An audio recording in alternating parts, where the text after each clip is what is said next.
everyone, welcome you all. Today we are going to discuss about the topic The Death of a Bird, written by Eddie Hope.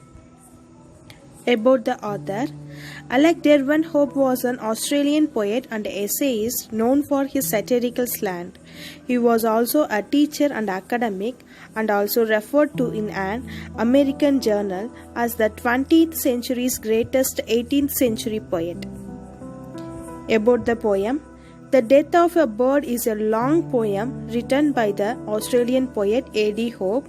Hope was largely influenced by Alexander Pope and other poets from Augustan age. In a trademark thematic concern, this poem deals with the idea of death against the vast indifference of the universe to it. It is shown through the life of a migratory bird. The poem is divided into 8 4-lined stanzas. It is written in an alternate rhyme. The rhyme scheme of each stanza is ABAB. The major theme of the poem is aging and death. Meaning of the first stanza, the poet is talking about a bird towards the end of her life. It is a migratory bird who moves seasonally from one place to another in search of the food and warmth. Now the cooling year is here again. Her love for the summer station is reminding her of the warm passage to such a place. She remembers the course in lines by her heart.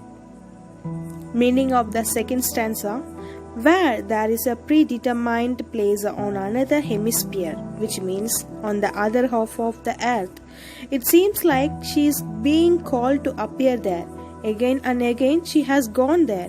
She has gone there so many times that it is her other home. Meaning of the third stanza.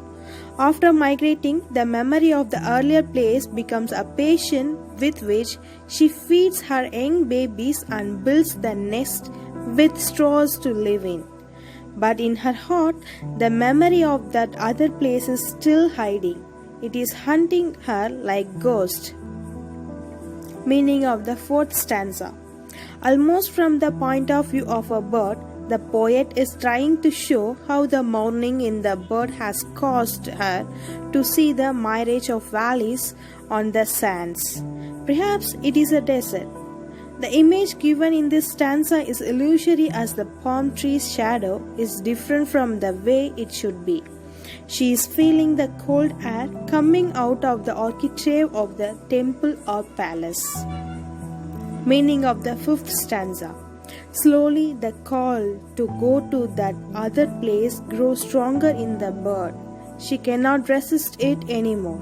Initially the feelings was delicate, but now it is full of despair. It feels so urgent now that she is able to cancel the comfort and fear which were stopping her. She finally flies into the vast leagues of air. Meanings of the sixth stanza. The bird now looks stupid and weak against the vast region into which she has entered. Her existence becomes unnoticeable there. She seems alone even among other companions. The poet is hinting at the sky through the metaphor of blue unfriendliness of space. Meaning of the seventh stanza. The bird has travelled far. She can sense that the season for which she came is somewhere nearby. Suddenly, something long anticipated happens. Due to her weakness, that invisible thread that was guiding her path is broken. The poet is describing this tragedy which has happened to the bird without any warning or reason. It is an instinct that navigates a bird, and in this case, it has died suddenly. Meaning of the eighth stanza. The bird is trying her best to find a way, but the whole world has suddenly become trackless. To stop without instinct light has also become wilderness, without any sign to guide her. The poet is describing the vast geography of this earth, which is very complicated. Its design is so vast that it makes fun of the bird's small wisdom. The poet is pointing towards the direction, the eastern valleys from which the darkness is rising for the bird who has just lost her way. The winds are striking her forcefully, in a way like they are hungry.